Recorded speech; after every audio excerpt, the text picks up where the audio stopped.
अस्सलाम वालेकुम रहमतुल्लाह।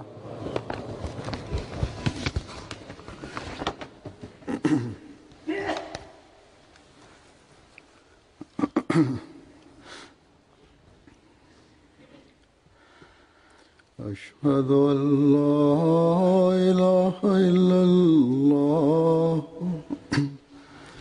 वहदहु ला शरीका लहू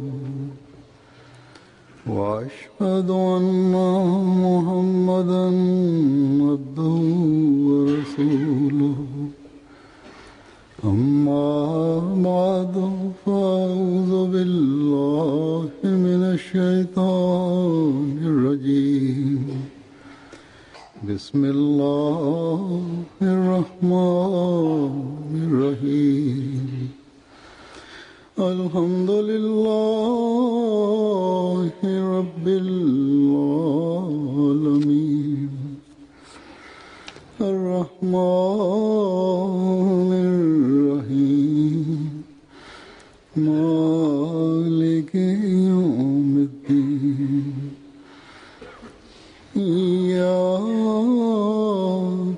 नअबुदु व इय्याका नस्तईन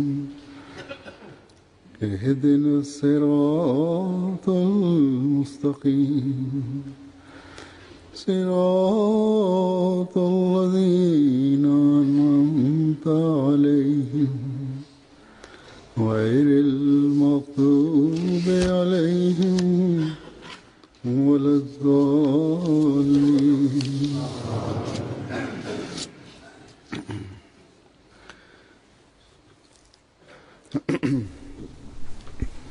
अल्लाह ताला के फजल से यूके जलसा सालाना की আল্লাহ তাআলার অপার কৃপায় যুক্তরাজ্যের বার্ষিক জলসা শুরু হতে যাচ্ছে আর ইনশাআল্লাহ তাআলা আগামী শুক্রবার থেকে বার্ষিক জলসা আরম্ভ হতে যাচ্ছে ইনশাআল্লাহ। আল্লাহ তাআলার অপার কৃপায় বিভিন্ন বিভাগের কর্মীরা রীতি অনুসারে সময় ব্যয় করছেন, সময় দিচ্ছেন আর জলসার প্রস্তুতির জন্য অত্যন্ত পরিশ্রম এবং ত্যাগ করছেন, কোরবানি করছেন। এখানে আগত এবং জলসায় যোগদানকারী যারা আছেন তারা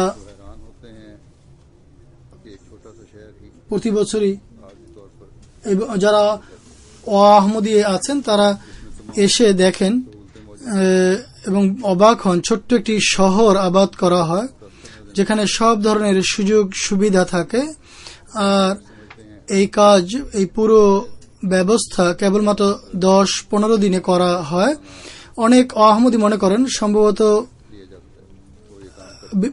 বিভিন্ন কাজে যারা পেশাদারিত্ব রাখেন, অভিজ্ঞতা রাখেন তাদের সহায়তা নেওয়া হয় এই কাজ সম্পাদনের জন্য এবং এজন্য বড় অর্থ ব্যয় করা হয়। কিন্তু যখন তাদেরকে কথা বলা হয় যে এই সব কিছু আহমদী স্বেচ্ছাসেবীরা করেন এবং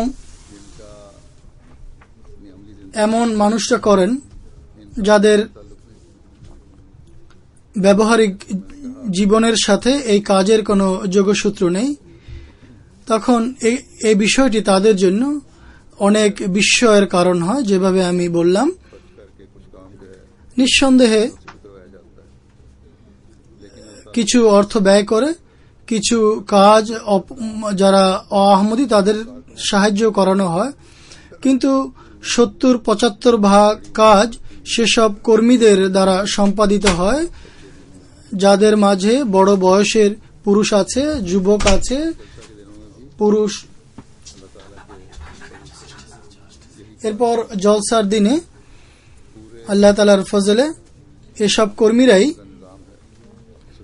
কর্মী জলসার যে পুরো ব্যবস্থাপনা আছে এর পুরো দায়িত্ব তারা সম্পাদন করেন এবং উৎসাহ উদ্দীপনা নিয়ে তারা বাধ্য হয়ে করেন না, বরং উৎসাহ উদ্দীপনার সাথে তারা এই কাজ সম্পাদন করেন। আর সব ধরনের কাজ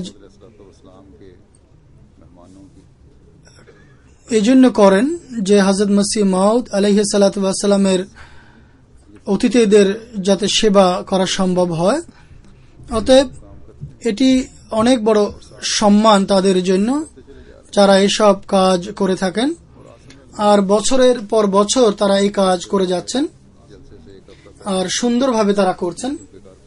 রীতি অনুসারে জলসার এক সপ্তাহ পূর্বে আমি যেহেতু কর্মীদেরকে তাদের কাজের গুরুত্ব এবং অতিথি সেবার যে গুরুত্ব এ সম্পর্কে বলে থাকি, এই বিষয়ের প্রতি তাদের দৃষ্টি আকর্ষণ করি। এজন্য আজও এই সম্পর্কে আমি কিছু কথা বলবো, এজন্য যাতে এই স্মরণ করানোর ফলে মানুষের মনোযোগ অধিক আকৃষ্ট হয়। আর অনেক সময় বিভিন্ন ঘটনা এবং হিতোপদেশ মানুষের মাঝে অধিক আগ্রহ এবং উদ্দীপনা সৃষ্টি করে।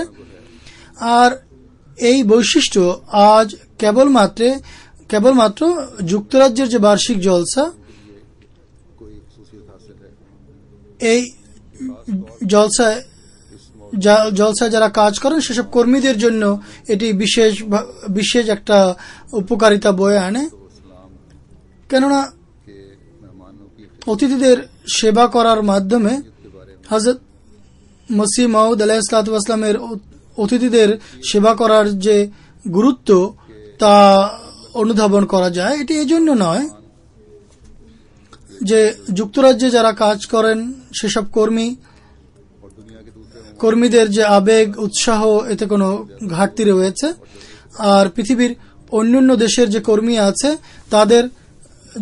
তারা অনেক বেশি অধীর আগ্রহ নিয়ে উৎসাহ বা উচ্ছ্বাস নিয়ে কাজ করেন, এমনটি নয়। বরং ইউকে জলসার যে গুরুত্ব এটি বিশ্বের অন্যান্য দেশের জলসার গুরুত্বের তুলনায় এখন সবচেয়ে বেশি। অর্থাৎ বর্তমানে গত 27-28 বছর ধরে ইউকের জলসার গুরুত্ব অন্য জলসার চেয়ে বেশি। এই জলসা এখন আন্তর্জাতিক জলসার রূপ পরিগ্রহ করেছে। বিশ্বের যে কোনো দেশের বার্ষিক জলসায় যুগ খলিফার অংশগ্রহণ আবশ্যক নয়, কিন্তু এখানে যখন থেকে পাকিস্তানে জলসার উপর বিধিনিষেধ আরোপ করা হয়েছে, এই কারণে এখানে জলসা অনুষ্ঠিত হচ্ছে। পাকিস্তানে জলসার উপর বিধিনিষেধ আরোপ করার কারণে আহমদীদের উপর, বিশেষ করে পাকিস্তানি আহমদীদের জন্য এই পৃথিবীকে সংকুচিত করার কারণে খলিফা ওয়াক্তের এখানে হিজরত করা এবং ইউকেতে এবং লন্ডনকে বিশেষ করে বর্তমানে অস্থায়ী কেন্দ্র বানানোর কারণে, যেভাবে আমি বলেছি গত 28 বছর ধরে এই বার্ষিক জলসায় যুগ খলিফার অংশগ্রহণ একটি আবশ্যক অংশে পরিণত হয়েছে, আবশ্যক হয়ে দাঁড়িয়েছে। আর এ কারণে পৃথিবীর প্রান্ত হতে আহমদী এবং অআহমদী অতিথিরা এই জলসায় যোগদানের জন্য আসেন। বিশ্বের আহমদীদের দৃষ্টিতে এবং আমাদের অআহমদী অতিথিদের দৃষ্টিতে যুক্তরাজ্যের বার্ষিক জলসা এখন কেবলমাত্র শুধু যুক্তরাজ্যের জলসাতেই সীমাবদ্ধ নয়, বরং কেন্দ্রীয় জলসা সালানার রূপ ধারণ করেছে। আর এর কারণ এটি যে যুগ খলিফা এখানে বর্তমানে অবস্থান করছেন। অতএব এই দৃষ্টিকোণ থেকে এখানকার যে ব্যবস্থাপনা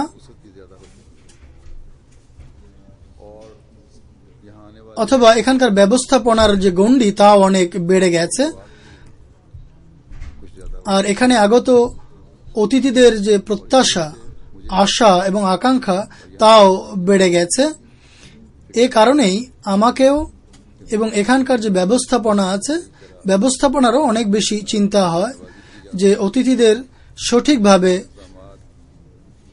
অতিথি সেবা যাতে করা যায়, জলসার যে পুরো আয়োজন সব দিক থেকে যেন সুন্দর এবং সুষ্ঠুভাবে হয়। আর এই জন্য তারা যথাসাধ্য চেষ্টাও করেন যাতে ব্যবস্থাপনাগত দিক থেকে যতটুকু ভালো করা সম্ভব তারা করার চেষ্টা করেন। এ কারণেই অনেক সময় অনেক ক্ষেত্রে কিছুটা কড়াকড়িও আরোপ করা হয়। আর যুক্তরাজ্য জামাতের যে বাজেট, সেই বাজেট এই ব্যয় সংকুলনে সম্ভব হয় না। যদিও জলসা সালানার অধিকাংশ খরচ যুক্তরাজ্য জামাতই বহন করে থাকে, কিন্তু কেন্দ্রকেও 30-35 ভাগ অথবা কোনো কোনো ক্ষেত্রে এর চেয়েও বেশি খরচ এখানে দিতে হয়। আমি এজন্য বলছি একথা যে অনেক বিভাগ একথা প্রকাশ করে যে যুক্তরাজ্য জামাতের উপর কেন্দ্র অনেক ভারী বোঝা চাপিয়ে দেয়। যদিও এখানকার জামাতের অধিকাংশ সদস্য কোরবানিকারী, আর জলসার কল্যাণে তারা চান অথবা চাইবেন, জামাতের অধিকাংশ সদস্য এটিই চাইবেন যে তারা স্বয়ং যেন পুরো ব্যয় বহন করতে পারেন। কিন্তু কিছু মানুষ যারা অস্থিরতা সৃষ্টি করতে চায়, তারা বিভিন্ন সময় অস্থিরতা সৃষ্টি করার অপচেষ্টা করে। আর যেহেতু কেন্দ্রীয় জলসার রূপ পরিগ্রহ করার কারণে কেন্দ্র অনুভব করে যাতে এখানে কিছু সাহায্য তারা করেন বা কিছু ফান্ড তারা দেন। যাই হোক, আমি কথা বলছিলাম যে যুক্তরাজ্যের বার্ষিক জলসা বিশ্বের দৃষ্টিতে এখন একটি কেন্দ্রীয় জলসার রূপ ধারণ করেছে। এজন্য এখানকার কর্মী এবং ব্যবস্থাপনার দায়িত্ব অনেক বেশি বেড়ে যায়। আর যে কারণে আমার অনেক চিন্তাও হয়। তাই জলসার পূর্বে এই বিষয়ের প্রতি মনোযোগ আকর্ষণ করা হয়, যাতে কর্মীরা সর্বদা স্মরণ রাখে যে বিশ্বের সকল আহমদীর দৃষ্টি এবং এই জলসার কারণে আহমদীদের দৃষ্টিও এই জলসার প্রতি নিবদ্ধ থাকে। যে সমস্ত দেশ থেকে আহমদী অতিথিরা আসেন, অনেকে বিভিন্ন সংগঠনের নেতা হয়ে থাকেন, বিভিন্ন রাজনৈতিক নেতৃবৃন্দ হয়ে থাকেন। তাদের দৃষ্টিতে জলসার ব্যবস্থাপনা এবং জলসার আয়োজন সম্পন্ন করার জন্য যে কর্মীরা কাজ করছেন, তাদেরকে তারা গভীরভাবে পর্যবেক্ষণ করেন। তাই কর্মীদের আচার আচরণ, তাদের কাজ করার রীতি, তাদের আচার ব্যবহার, তাদের অতিথি সেবার মানবের যে যোগ্যতা আছে, সেই যোগ্যতা অনুসারে সবচাইতে ভালো হওয়া উচিত। তাই প্রত্যেক নারী, পুরুষ, শিশু কর্মী যারা আছেন, যারা বিভিন্ন স্থানে দায়িত্বরত আছেন, তাদের পুরোপুরি চেষ্টা করা উচিত সেই দায়িত্ব যথাযথভাবে সম্পাদন করার জন্য। সর্বদা জলসার পর যেভাবে বহির্বিশ্ব থেকে আগত আহমদী অতিথিরা এখানকার কর্মীদের প্রশংসা করেন, এবছরও পূর্বের মতো চেষ্টা করা উচিত এই মান যেন কখনো পতিত না হয়, বরং প্রতি বছর বিগত বছরের তুলনায় মান আরো সমুন্নত হওয়া উচিত। কেননা মোমেনের পা কখনো পিছু হটে না, বরং সম্মুখে এগোতে থাকে, বরং ক্রমোন্নতি হওয়া উচিত। অতিথি সেবা কোনো সামান্য কোনো কাজ বা সামান্য কোনো গুণ নয়, বরং এমন একটি পুণ্য কাজ যার উল্লেখ পবিত্র কোরআনে রয়েছে। আর মোমেনদেরকে নির্দেশ দেওয়া হয়েছে যে তোমরা সৎকর্ম করার ক্ষেত্রে এগিয়ে যাও। একটি অতিথি সেবা, এক ধরনের অতিথি সেবা সাধারণ দুনিয়াদার মানুষও করে থাকে। সৎ স্বভাবের মানুষ এ ধরনের অতিথি সেবা করেই থাকে, তারও অনেক মূল্য রয়েছে। আর আল্লাহর সৃষ্টির সেবা করার কারণে এ ধরনের মানুষ খোদার কাছ থেকে উত্তম পুরস্কার লাভ করে। কিন্তু একটি কর্ম যখন কেবলমাত্র আল্লাহর উদ্দেশ্যে করা হয়, ব্যক্তিগত কোনো অতিথি নয়, কোনো আত্মীয় স্বজন নয়, নিকট আত্মীয় নয়, কোনো পার্থিব কোনো স্বার্থ যখন না থাকে, তখন নিঃস্বার্থভাবে যদি খোদার সন্তুষ্টি লাভের জন্য অতিথি সেবা যদি করা হয়, তাহলে এ ধরনের অতিথি সেবা আল্লাহ তাআলার দৃষ্টিতে দ্বিগুণ, আল্লাহ তাআলার কাছ থেকে দ্বিগুণ সওয়াব লাভের কারণ হয়। যেভাবে আমি বলেছি, আল্লাহ তাআলা পবিত্র কোরআনে অতিথি সেবার প্রতি মনোযোগ আকর্ষণ করেছেন। হযরত ইব্রাহিম আলাইহিস সালাতু ওয়াস সালাম বলেন যে তার অতিথি সেবার যে বৈশিষ্ট্য তা আল্লাহ তাআলা বিশেষভাবে বর্ণনা করেছেন। যে অতিথি আসা মাত্রই সর্বপ্রথম তিনি যে করেছিলেন যে তিনি অকৃত্রিমভাবে তাদের সামনে সুস্বাদু খাবার উপস্থাপন করেন, যা তখন তার জন্য সহজলভ্য ছিল। মহানবী সাল্লাল্লাহু আলাইহি ওয়াসাল্লাম যখন প্রথম তার প্রতি ওহী হয় এবং তিনি এই ওহীর পরে ভীতত্রস্ত হয়ে পড়েন, হযরত খাদিজা রাদিয়াল্লাহু তাআলা আনহা তার কথা শুনে তাৎক্ষণিকভাবে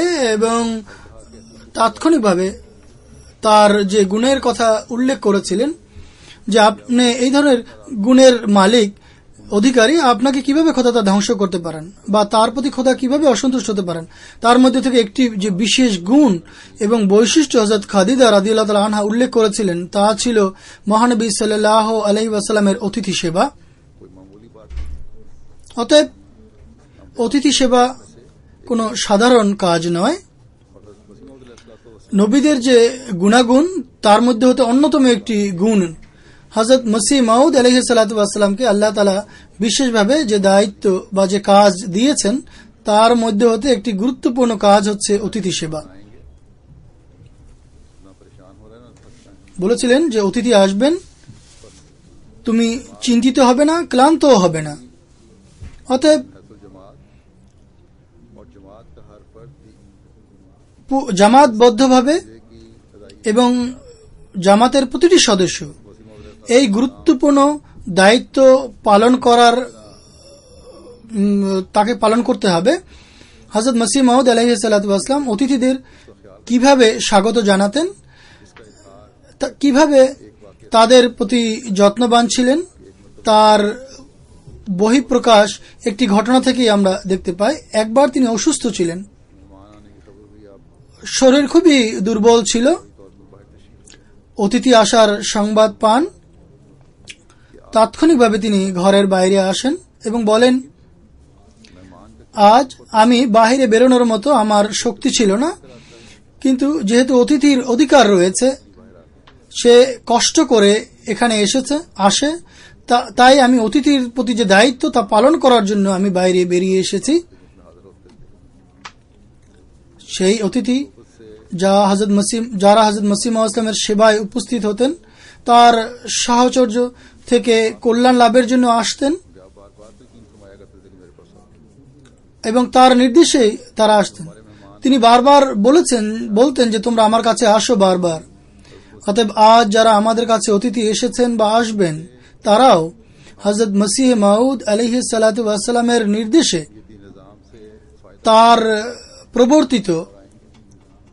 তার মাধ্যমে প্রবর্তিত যে ব্যবস্থাপনা আছে সেই ব্যবস্থাপনা থেকে কল্যাণমণ্ডিত হওয়ার জন্য আসবেন, সেই জলসায় যোগদানের জন্য আসবেন যে জলসার প্রবর্তন করেছিলেন হযরত মসিহ মাউদ আলাইহিস সালাতু ওয়াস সালাম স্বয়ং।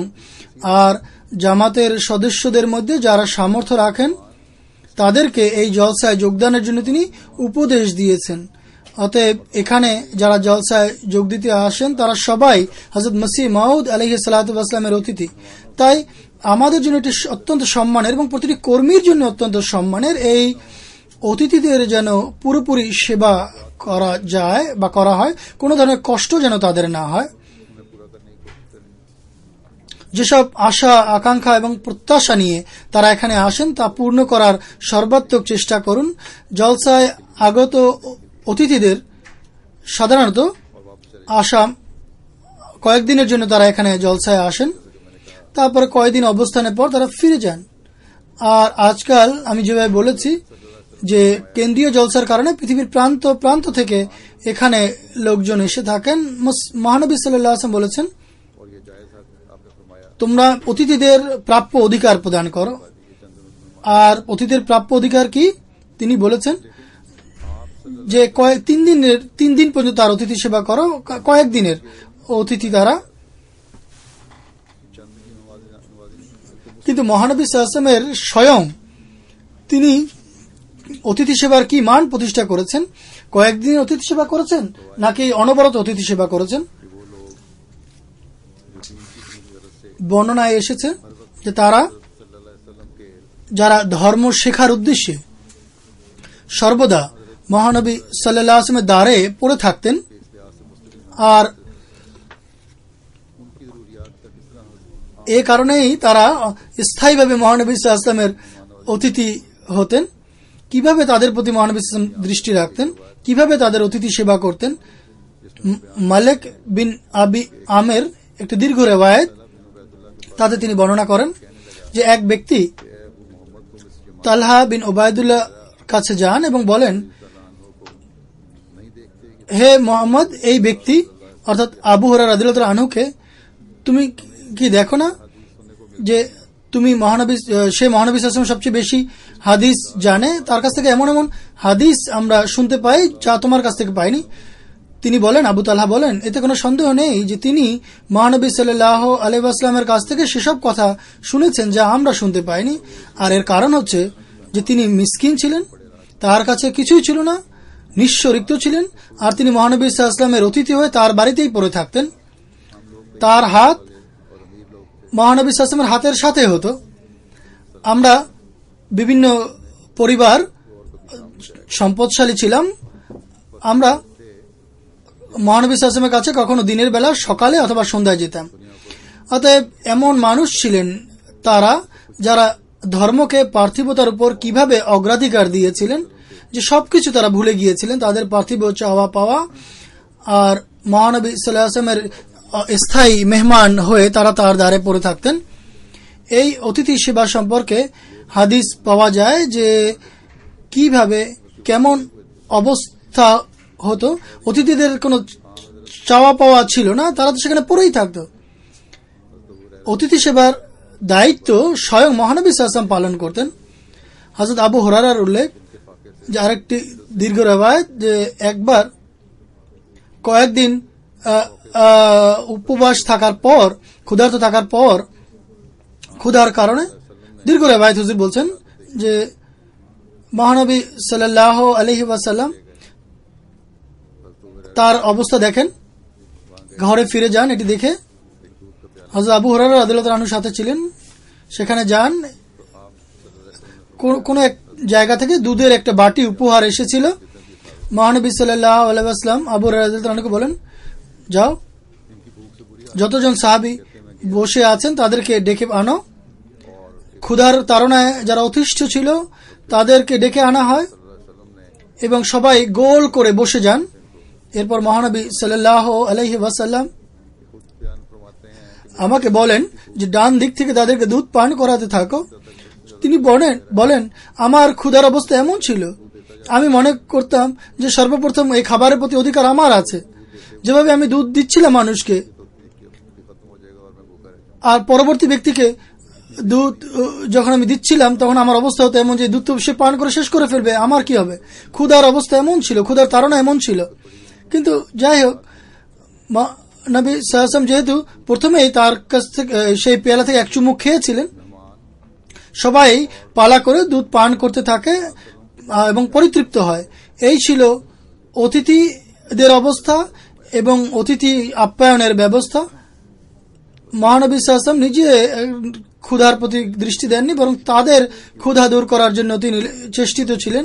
অতএব যারা ধর্ম শেখার আগ্রহে নিজেদের সবকিছু উৎসর্গ করে এখানে জড়ো হয়েছিলেন আর মহানবী সাল্লাল্লাহু আলাইহি ওয়াসাল্লামের স্থায়ী মেহমান হয়েছিলেন। আজ আমাদের কাছে এ ধরনের কোনো স্থায়ী অতিথি নেই, কিন্তু ধর্মীয় উদ্দেশ্যে, ধর্ম শেখার উদ্দেশ্যে আগত অতিথি আমাদের কাছে এসেছেন। তাই পুরোপুরি তাদের অতিথি সেবা করাও আমাদের জন্য একান্ত আবশ্যক। যেভাবে আমি বলেছি, হযরত মসিহ মাউদ আলাইহিস সালাতু ওয়াস সালাম জলসায় অংশগ্রহণ করাকে ধর্মীয় উদ্দেশ্য আখ্যা দিয়েছেন, ধর্মীয় কারণ আখ্যা দিয়েছেন। কারণ ধর্মের উদ্দেশ্যেই মানুষ এই জলসায় যোগদান করে থাকে, যাতে ধর্ম শিখে তারা যেন সত্যিকার মোমেন এবং মুসলমান হতে পারে। অতএব এইসব অতিথি যারা এসেছেন তাদের সেবা করা আমাদের জন্য আবশ্যক, আর এই জন্য আবশ্যক আল্লাহ তাআলার নির্দেশ ছাড়াও এই জন্য আবশ্যক যে মহানবী সাল্লাল্লাহু আলাইহি ওয়াসাল্লামের সুন্নত এটি, আর সুন্নতের উপর অনুসরণ করার নির্দেশ আল্লাহ তাআলাই আমাদেরকে দিয়েছেন। এই যুগে যেভাবে আমি বলেছি, হযরত মসিহ মাউদ আলাইহিস সালাতু ওয়াস সালামের উপর একটি বড় দায়িত্ব অর্পণ করা হয়েছিল যে অতিথি সেবা করো, অর্থাৎ অতিথি সেবার একটি বড় দায়িত্ব তার উপর অর্পণ করা হয়েছে। তাই এই দৃষ্টিকোণ থেকেও হযরত মসিহ মাউদ আলাইহিস সালাতু ওয়াস সালামের উপর অর্পিত দায়িত্ব সম্পাদনের জন্য তার সব ধরনের সাহায্যকারী হওয়ার লক্ষ্যে আমাদের উপর দায়িত্ব, অতিথি সেবার যে এই দায়িত্বই আমাদের উপর অর্পণ করা হয়েছে, আমরা যেন তা সুন্দরভাবে, সুষ্ঠুভাবে, যথাযথভাবে সম্পাদন করি। হযরত মসিহ মাউদ আলাইহিস সালাতু ওয়াস সালামের যুগের অতিথি সেবার দুই একটি ঘটনা তুলে ধরছি। সম্ভবত শুনে থাকবেন আগেও, কিন্তু হতে পারে প্রত্যেকবার যখন পাঠ করা হয় তখন এর কোনো না কোনো সুন্দর একটি দিক আপনার সামনে ফুটে উঠবে, বা শোনার মাধ্যমে এটা নতুন দিক আপনার সামনে উন্মোচিত হবে। কর্মীদের জন্য বিভিন্ন ঘটনার মধ্যে শিক্ষাও রয়েছে বা শিক্ষামূলক দিক রয়েছে। অনেক সময় স্বল্পতার কারণে অথবা অন্য কোনো কারণে যারা কর্মী কাজ করেন তারা ব্যস্ত থাকেন। বিশেষভাবে যখন অতিথিদের খাবার খাওয়ানো হয় তখন এদের সামনে এমন ভাব প্রকাশ পায় যা অতিথিদের কাছে ভালো লাগে না, অথবা এটা যুক্তিযুক্ত নয় এই ধরনের ভাবের বহিঃপ্রকাশ। অনেক সময় জলসার অনুষ্ঠান আরম্ভ হয়ে যাওয়ার কারণেও কর্মীরা তাড়াহুড়ো করেন যে জলসার আয়োজন শুরু হচ্ছে, এজন্য খাবার যে মার্কি আছে বা ডাইনিং হল যেটি আছে সেখানে যারা ডিউটি প্রদান করছেন তারা তাড়াহুড়ো করেন যে আপনারা তাড়াতাড়ি খাবার খেয়ে বেরিয়ে যান, জলসার মূল অনুষ্ঠানে বসুন। যে ঘটনা আমি এখন বর্ণনা করতে যাচ্ছি তাতে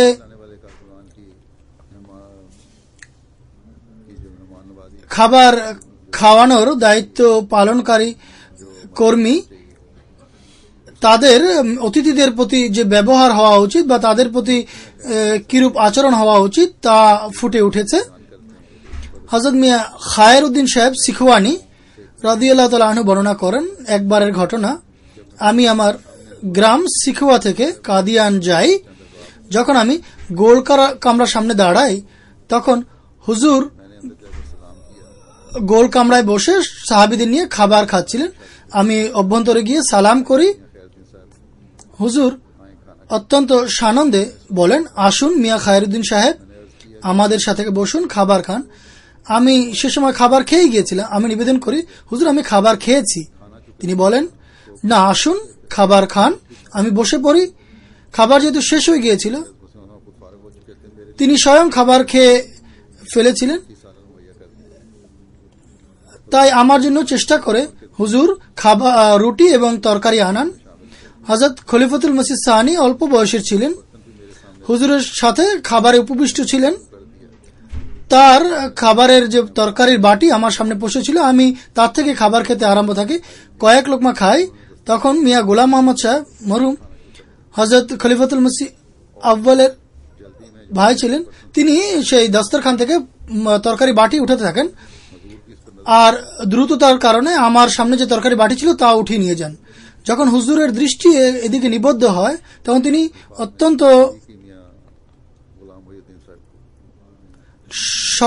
রাগত স্বরে তাকে অর্থাৎ মিয়া মহিউদ্দিন সাহেবকে রাগান্বিত হন এবং তিনি চিন্তিত হয়ে পড়েন। মহিউদ্দিন সাহেব যে আমি কেন তরকারি বাটি উঠাতে চাচ্ছিলাম, তিনি বলছেন যে আমার মধ্যে এই শক্তি ছিল না যে আমি বলবো যে হুজুর কোনো বিষয় নয়, আমার পেট ভরে গেছে, আমি এমনিতেই শেষ করে দিতাম। সেই গরিব বেচারা আমার সামনে থেকে তরকারি বাটি উঠিয়ে নিয়ে গেছে, এতে কোনো সমস্যা নেই। যাই হোক, যখন বাটি রাখা হয় তখন আমি আবার খেতে থাকি। তখন হুজুর বলেন, যতক্ষণ পর্যন্ত আমি না বলবো ততক্ষণ পর্যন্ত এই দস্তরখান থেকে খাবার উঠাবে না। তিনি বলেন, পরিশেষে আমি কয়েক লোকমা খাই, তারপরে দস্তরখান উঠানো হয়। এটি একটি ঘটনা যে অতিথি যখন খাবার খান তখন তাকে নিশ্চিন্ত মনে খাবার খেতে দেওয়া উচিত। যদি নামাজ এবং জলসার অনুষ্ঠান আরম্ভ হওয়ার সময় সন্নিকট হয় তখন কর্মীদেরও তাড়াহুড়ো থাকে, আর তরবিয়তি যে বিভাগ আছে তাদেরও দায়িত্ব যে কেউ যেন জলসার অনুষ্ঠান থেকে বঞ্চিত না থাকে, তাই পূর্বেই খাবার সরবরাহ করা উচিত। কিন্তু কেউ যদি দেরিতে আসে তাহলে তাকেও শান্তিমতো খাবার দেওয়া উচিত। হ্যাঁ, এই কথা বলে দেওয়া উচিত যে নামাজের সময় এতটুকু বাকি আছে অথবা জলসার অনুষ্ঠান আরম্ভ হতে এতটুকু সময় বাকি আছে, কিন্তু কারো পিছু লেগে থেকে একথা বলা উচিত নয় যে তাড়াতাড়ি উঠো যাও, কেননা এর ফলে অতিথি সেবার যে দায়িত্ব তা পালন হয় না। হযরত মসিহ মাউদ আলাইহিস সালাতু ওয়াস সালামের অতিথি সেবার স্বয়ং তার অতিথি সেবার মান কি ছিল তা আমরা এখন দেখলাম, কিন্তু অতিথিদের কাছ থেকে তিনি কি প্রত্যাশা রেখেছেন তার প্রতি আজও আমাদের দৃষ্টি রাখা উচিত। তার এই কথা থেকে এর বহিঃপ্রকাশ ঘটে। তিনি বলেন যে আমার সর্বদা স্মরণ থাকে কোনো অতিথি যেন কষ্ট না পায়, বরং এজন্য সর্বদা আমি তাকিদপূর্ণ উপদেশ দিতে থাকি যতটুকু সম্ভব অতিথির আরাম আয়েশের ব্যবস্থা করা হোক। মেহমানের হৃদয় আয়নার মতো কাচের মতো নরম হয়ে থাকে, সামান্য আঘাতেই ভেঙে যায়। এই জন্যই আমি ব্যবস্থা করে রেখেছিলাম। স্বয়ং আমি মেহমানদের সাথে বসে খাবার খেতাম, কিন্তু যখন থেকে আমার রোগ বাড়তে থাকে তখন পরহেজি খাবার খেতে হয়, আলাদা খায়। আর পাশাপাশি অতিথিদের আধিক্য এত বেড়ে যায় যে জায়গাও হতো না, এই জন্য আস্তে আস্তে আলাদা খাবার খেতে হয়। আমার পক্ষ থেকে সবাইকে অনুমতি রয়েছে যে আপনাদের যে কষ্ট হবে আপনারা বলে দিবেন। অনেকে অসুস্থ হয়ে থাকেন, তাদের বিভিন্ন বাধ্যবাধকতা থাকে, তাই আপনারা জানিয়ে দিবেন কি খাবার খাবেন। এই কথার মধ্যে তিনি অর্থাৎ মসিহ মাউদ যে বিষয়ের প্রতি দৃষ্টি আকর্ষণ করেছেন তা আমাদের প্রত্যেক কর্মীর দৃষ্টিপটে থাকা উচিত। কেবল যারা খাবার খাওয়াচ্ছেন সেসব কর্মীই নয়, বরং প্রত্যেক কর্মী জলসার ব্যবস্থাপনার সাথে যার কোনো না কোনো সম্পর্ক আছে তার জন্য এতে একটি হিতোপদেশ রয়েছে। প্রথম কথা হচ্ছে যতটুকু সম্ভব মেহমানের স্বাচ্ছন্দ্যের ব্যবস্থা করা উচিত। মেহমানদের স্বাচ্ছন্দ্যের যে ব্যবস্থা এটি শুধু খাবার খাওয়ানোর সাথে সম্পর্ক নয়, মেহমানদের যে আবাসন এবং ট্রাফিক কন্ট্রোল এবং পার্কিং এর যে ব্যবস্থা এর প্রতি ইশারা আছে, কেননা এর মাধ্যমেও অতিথি অনেক সময় মেহমানকে কষ্ট করতে হয়, আর অনেক সময় অনুযোগ শুনতে হয় যে অনেক দূর থেকে আসতে হয়েছে, গাড়ির পার্কিং ব্যবস্থা অনেক দূরে ছিল, সেখান থেকে হেঁটে আসতে কষ্ট হয়েছে, যে সার্ভিস চালানো হয়েছে বা যে গাড়ির ব্যবস্থা করা হয়েছে তা যথারীতি ছিল না, এজন্য দেরি হয়েছে। অন্যান্য বিষয় আছে, টয়লেট এবং অন্যান্য ব্যবস্থার প্রতিও ভালো দৃষ্টি থাকা উচিত, পরিষ্কার পরিচ্ছন্ন তার প্রতিও খেয়াল রাখা উচিত। গত বছরের যে ঘাটতিগুলো ছিল তার প্রতি দৃষ্টি রেখে ব্যবস্থাপকদের উচিত ভালো করা। টিকেটের চেকিং এর ব্যবস্থাপনা বা গমনাগমনের যে রাস্তা, বিশেষভাবে আহমদী অতিথি যারা আসেন আর যারা বিকলাঙ্গ বা তাদের যেন দীর্ঘ সময় লাইনে দাঁড়িয়ে থাকতে না হয়। অনুরূপভাবে ছোট শিশু সন্তানের মা যারা আছেন তাদের জন্য ভালো ব্যবস্থা হওয়া উচিত, তারা যেন দ্রুত চেকিং পার হয়ে যেতে পারেন, বিশেষ করে বৃষ্টি ইত্যাদির সময়। এরপর এখানে আরেকটি কথা তিনি বলেছেন যে মেহমানদের হৃদয় আয়নার মতো কাচের মতো হয়ে থাকে, কাচের মতো নরম হয়ে থাকে। অতএব এই কোমল হৃদয়ের প্রতি যত্নবান থাকাও অনেক প্রয়োজন। যদি দৃষ্টি রাখা হয়, যথারীতি সুযোগ সুবিধা সরবরাহ করা হয়, তাহলে সাধারণত কোনো অনুযোগ দেখা যায় না। কিন্তু তারপরও যদি কোনো অতিথি নিজের অভ্যাসের কারণে অভ্যাস বসে অভিযোগ করে আর এমন কথা বলে যা যৌক্তিক নয়, তখন কর্মীদের উচিত হবে তারা যেন ধৈর্য এবং উৎসাহের সাথে তারা যেন আগে থেকে কোনো উত্তর না দেয়। বিশেষ করে যারা নিরাপত্তার দায়িত্বে নিযুক্ত আছেন তারা যেন এ ধরনের পরিস্থিতিতে ভালোবাসা এবং কোমলতার সাথে তাদেরকে বোঝানোর চেষ্টা করেন, কেননা এটি একান্ত আবশ্যক। জলসার গাহের ভিতরে যে মার্কি আছে সেখানেও এবং বাহিরেও এই যে নিরাপত্তা রক্ষীদের বা নিরাপত্তা ব্যবস্থা অত্যন্ত সুন্দর হওয়া উচিত। আর বর্তমান পরিস্থিতিতে নিরাপত্তা ব্যবস্থা খুবই কঠোর হওয়া উচিত বা নিরাপত্তা ব্যবস্থাপনা যথেষ্ট হওয়া উচিত। এমনভাবে তাদেরকে বোঝানো উচিত যাতে কোনো অতিথি এতে কষ্ট না পায়। আর যদি কোনো সমস্যা দেখা দেয় এক্ষেত্রে, তাহলে ঊর্ধ্বতন যে কর্মকর্তা আছেন তার কাছে নিয়ে যাওয়া উচিত। তুই তোকারি বা কথা কাটাকাটি যেন না হয়। বিশেষভাবে সাধারণত যারা আহমদী অতিথি আসবেন তাদের সাথে তো ভালো ব্যবহারই করা হয়, কিন্তু অনেক সময় আহমদী অতিথিদের সম্পর্কেও জানা থাকে না। তাদের সাথেও যেন এই ধরনের আচরণ না হয়। অত্যন্ত সম্মানের সাথে তাদের স্বাগত জানানো উচিত, তাদের প্রতি ব্যবহার করা উচিত। জলসা দেখার জন্য অনেকে এসে থাকেন, যারা আপনাদের আচার ব্যবহার দেখেন, আপনাদের রীতিনীতি দেখেন, আপনাদের ওঠা বসা দেখে তারা প্রভাবিত হন। আর ভালো আচার ব্যবহার উত্তম তবলিগের কাজ করে, উত্তম তবলিগের সহায়ক হয়। যখন সংখ্যা স্বল্প ছিল, হযরত মসিহ মৌসুম বলেছেন তিনি স্বয়ং অতিথি সেবা করতেন আর অতিথিদের সাথে বসে খাবারও খেতেন। কিন্তু পরে যখন ধীরে ধীরে সংখ্যা বেড়ে যায় আর যখন তাকে কিছু ভিন্ন ধরনের খাবার খেতে, পরহেজি খাবার খেতে হয়, তখন তাকে আলাদা খাবার খেতে হয়। এখন জামাতের যে সদস্য সংখ্যা তা অনেক বেড়ে গেছে। আর হযরত মসিহ মাউদ আলাইহিসসালামের প্রতিনিধিত্বে যুগ খলিফার জন্য এটি সম্ভব নয় যেভাবে বসে সবার সাথে বসে খাবার খাওয়া এবং ব্যক্তিগতভাবে সরাসরি তাদের সবার প্রতি খেয়াল রাখা যুগ খলিফার জন্য সম্ভব নয়। এছাড়া আরো অনেক ব্যস্ততা রয়েছে, ধর্মীয় ব্যস্ততা রয়েছে। অতিথিদের সাথে সাক্ষাৎ করা এটি অনেক বড় কাজ, অন্যান্য দায়িত্ব আছে। এই জন্য এই ব্যবস্থাপনা করা হয়েছে। প্রতিটি বিভাগ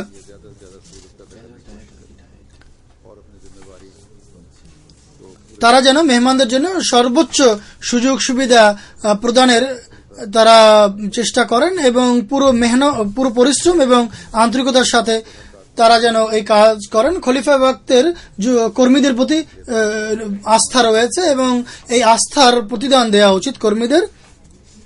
এই বিশ্বাস রয়েছে অতিথিদের প্রতি যে দায়িত্ব তা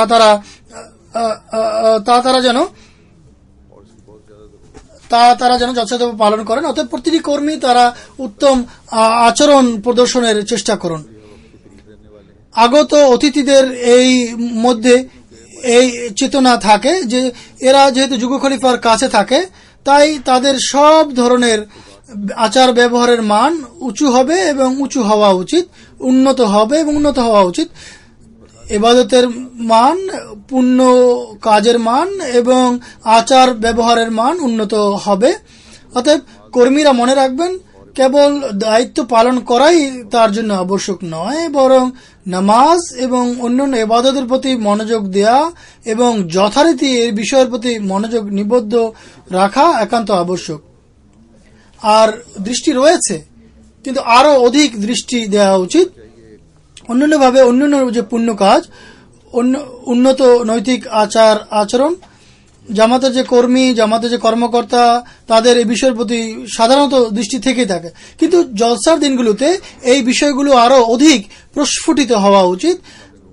যখন আমি উপদেশ দিচ্ছি আপনাদেরকে, তখন রাবোয়ার জলসার চিত্র আমার মাথায় আসছে। যখন রাবোয়া জলসা হতো তখন এক সপ্তাহ পূর্বে খলিফা ওয়াক্তের পক্ষ থেকে কর্মীদেরকে উদ্দেশ্য করে উপদেশ দেওয়া হতো এবং রাবোয়ায় বসবাসকারী প্রত্যেক আহমদী সে ডিউটি প্রদানের জন্য নাম দিক বা না দিক, তারা খলিফা ওয়াক্তের এই নির্দেশের প্রতি বা উপদেশের প্রতি আমল করত এবং তারা এই নির্দেশ পালনের জন্য যথারীতি চেষ্টা করতেন। যাই হোক, রাবার আহমদী এবং পাকিস্তানের আহমদীদেরকে আপনারা দোয়ায় স্মরণ রাখবেন, যেহেতু সেখানে প্রতি বছর জলসা হচ্ছে, এখন জলসা হচ্ছে না। আল্লাহ যেন তাদেরকে জলসার আয়োজন করার সৌভাগ্য দান করেন।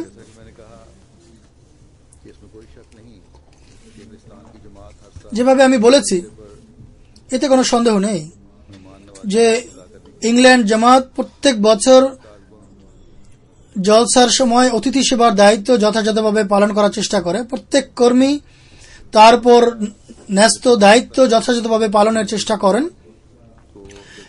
একটা সময় ছিল যখন বলা হতো যে যুক্তরাজ্য জামাত জলসার ব্যবস্থাপনা পুরোপুরি সামলানোর শক্তি রাখে না, তাই কেন্দ্র থেকে হযরত খলিফাতুল মসিহ রাবে রাহিমাহুল্লাহ তাআলার নির্দেশে শুরুর বা সূচনাতে কয়েক বছর কেন্দ্র থেকে সাহায্য নেওয়া হতো। সেখান থেকে জামাতের বিভিন্ন কর্মকর্তা এবং অফিসাররা আসতেন ইউকের জলসা সফল করার জন্য, তাদেরকে সাহায্য করার জন্য। কিন্তু আল্লাহ তাআলার ফজলে এখন জামাতের কর্মকর্তারা এবং কর্মীরা তরবিয়ত প্রাপ্ত এবং প্রশিক্ষণ প্রাপ্ত হয়েছেন এবং সুন্দরভাবে তারা তাদের উপর অর্পিত দায়িত্ব পালন করে যাচ্ছেন। এই দৃষ্টিকোণ থেকে এই যে ঘাটতি ছিল পূর্বে, তা পূর্ণ হয়ে গেছে। কিন্তু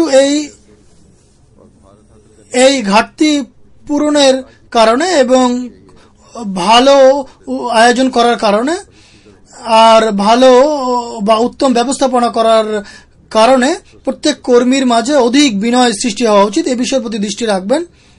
আল্লাহর ফজলে অফিসের জলসা চালানোর পক্ষ থেকে প্রতিদিন ব্যবস্থাপনার যে রিপোর্ট আসে তার থেকে জানা যায় যে অত্যন্ত গভীরে গিয়ে তারা প্রতিটি বিষয়ের প্রতি সূক্ষ্মভাবে দৃষ্টি রাখছেন এবং কাজ করে যাচ্ছেন নিরবধি। আল্লাহ তাআলা সকল কর্মীকে তৌফিক দিন, তারা যেন তাদের উপর ন্যস্ত দায়িত্ব সুন্দরভাবে সম্পাদনের তৌফিক দিন, পুরুষ, নারী, শিশু, কিশোর সবাই। এখানে আমি আরেকটি কথা বলতে চাই। যেভাবে আমি বলেছিলাম, বর্তমান পরিস্থিতির কারণে সিকিউরিটির প্রতি অনেক বেশি দৃষ্টি দেওয়া হয় এবং এটি একান্ত গুরুত্বপূর্ণ বটে। এক্ষেত্রে কোনো ধরনের কম্প্রোমাইজ হতে পারে না, আর হওয়া উচিত নয়, হওয়া সম্ভব নয়। কিন্তু পাশাপাশি অন্যের আবেগ এবং অনুভূতির প্রতিও দৃষ্টি রাখতে হবে। যারা জলসায় যোগ দিচ্ছেন তাদের আবেগের প্রতি দৃষ্টি রাখতে হবে। কর্মীরা, যারা নিরাপত্তা কর্মী আছেন, আপনারা কখনোই আইন নিজের হাতে তুলে নেবেন না। প্রজ্ঞার সাথে যদি এই ধরনের কোনো সমস্যা দেখা দেয় তাহলে প্রজ্ঞার সাথে আপনারা ব্যবস্থা নেবেন। সেসব আহমদী যারা নিজেদের অতিথি নিয়ে আসেন, নিজেদের সাথে করে অতিথি নিয়ে আসেন অথবা অতিথি আনতে চান বা অতিথি আনার ব্যবস্থা করেন, আমি তাদেরকে উদ্দেশ্য করে বলছি, যেসব অতিথিদের নিয়ে আসবেন তাদের সম্পর্কে পূর্বেই ব্যবস্থাপনাকে অবহিত করুন। আর ব্যবস্থাপনার সাথে আপনারা একটা সমঝোতায় আসুন যে এই কাজ আমরা করতে চাই, যাতে পরবর্তীতে যে অতিথি নিয়ে আসবেন তাদের কোনো অভিযোগ না আসে যে সিকিউরিটির কারণে অনুষ্ঠানে যোগ দিতে পারেনি বা অকারণে দেরি হয়ে গেছে বা বিভিন্ন কারণ দেখিয়ে আমাদেরকে জলসায় ঢুকতে দেওয়া হয়নি। আর এমন পরিস্থিতি যদি সৃষ্টি হয় তাহলে যে ব্যক্তি অতিথি আসবেন তার জন্য চিন্তার কারণ হবে, এম্বারাসমেন্টের কারণ হবে, একটা বিব্রতকর পরিস্থিতি সৃষ্টি হবে। অতএব এই ধরনের এই বিষয়ের প্রতি আপনাদেরকে সতর্ক থাকতে হবে, যত্নবান থাকতে হবে। আপনারা যাকে চিনেন না তার ব্যাপারে যথেষ্ট অনেক বেশি আপনাদের খোঁজখবর নিতে হয়। তাই যারা অতিথি নিয়ে আসবেন তাদের ব্যাপারে আগেই জানাবেন। আর অতিথি যখন নিয়ে আসবেন তখন এখানে যেন পুরো ব্যবস্থাপনা থাকে, নিরাপত্তা যে ব্যবস্থা রয়েছে তা পুরোপুরি আপনাদেরকে পালন করতে হবে এবং করাটা যুক্তিযুক্ত হবে। এই যে নির্দেশ, এটি কর্মীদের জন্য নয়, কিন্তু এটি এমন একটি গুরুত্বপূর্ণ বিষয় যা এখানে উল্লেখ করা প্রয়োজন ছিল এবং এটি ইতিপূর্বে আগেই বলা উচিত ছিল। এখনো এক সপ্তাহ বাকি আছে, তাই যদি আপনারা কোনো অতিথি আনতে চান তাহলে এখন থেকে ব্যবস্থা নিন, কেননা জলসার পরে অনেক অনুযোগের চিঠি আমি পাই। যদি ব্যবস্থাপনা কোনো কারণে আপনাকে মেহমান আনতে অস্বীকৃতি জানায় তাহলে ব্যবস্থাপনার যে অপারগতা এটিও আপনাকে অনুভব করতে হবে, বুঝতে হবে, অভিযোগ করা উচিত নয়। আর ব্যবস্থাপনাকে অত্যন্ত প্রজ্ঞার সাথে এ ধরনের বিষয়ের সমাধান করা উচিত, যাতে কোনো ধরনের অনুযোগ সৃষ্টি না হয় এবং এই উন্নত আচার ব্যবহারই আমাদেরকে প্রদর্শন করতে হবে। এছাড়া আমি একথাও সুস্পষ্টভাবে বলে দিতে চাই আহমদী অতিথি যেসব আহমদীরা নিয়ে আসবেন তাদেরকে খেয়াল রাখতে হবে যে বিশ্বের বর্তমান পরিস্থিতি আর বিশেষভাবে জামাত সম্পর্কে বিভিন্ন শ্রেণীর যে চিন্তা ভাবনা বা যে অবস্থা এবং অনিষ্টকারী যে শ্রেণী আছে, গোষ্ঠী আছে, তারা ক্ষতিগ্রস্ত করার জন্য সর্বদাই লালায়িত। এজন্য আহমদী অতিথি যারা নিয়ে আসবেন তাদেরকে কেবল ভাষা পরিচয়ের কারণে আপনারা নিয়ে আসবেন না। আপনারা এখানে সব ধরনের যাচাই বাছাইয়ের পর পুরনো যে সম্পর্ক রয়েছে এই সম্পর্কের খাতিরে যদি আপনারা কোনো অতিথি নিয়ে আসেন, ভালোভাবে জানেন, তাহলে তাকে নিয়ে আসতে পারেন।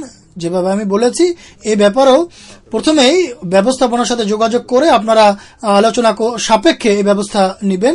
পরিশেষে আমি একথার প্রতি দৃষ্টি আকর্ষণ করতে চাইব যে এখন মেহমানদের আর বিশেষভাবে হযরত মসিহ মাউদ আলাইহিস সালাতু ওয়াস সালামের অতিথি সেবাকে আপনারা খোদার কৃপা মনে করুন আর পূর্বের তুলনায় অনেক বেশি কুরবানির বা ত্যাগের মহিমায় সমৃদ্ধ হয়ে এই দায়িত্ব পালন করার চেষ্টা করুন। আল্লাহ তাআলা সকল কর্মীকে এর তৌফিক দান করুন, সৌভাগ্য দান করুন। আর সবচেয়ে বড় কথা, দোয়ার উপর অনেক বেশি জোর দিন। আল্লাহ তাআলা সব দিক থেকে জলসাকে সফল করুন আর সকল ব্যবস্থাপনাকে যথাসময় সম্পাদন করার তৌফিক দিন এবং সুন্দরভাবে যে ব্যবস্থাপনা রয়েছে, যে আয়োজন রয়েছে, যে উদ্যোগ রয়েছে, তা সেসব কর্মীকে সুষ্ঠুভাবে সম্পাদন করার তৌফিক দান করুন।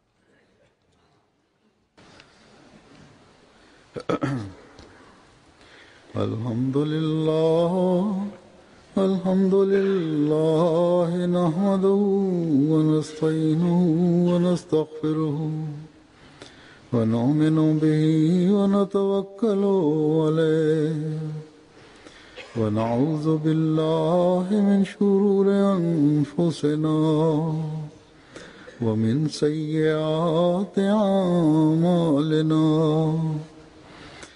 من يهده الله فلا مضل له ومن يضلله فلا هادي له ونشهد أن لا إله إلا الله ونشهد أن محمدا عبده ورسوله عباد الله رحمكم الله إن الله يأمر بالعدل والإحسان وإيتاء ذي القربى وينهى عن الفحشاء والمنكر والبغي يعظكم لعلكم تذكرون اذكروا الله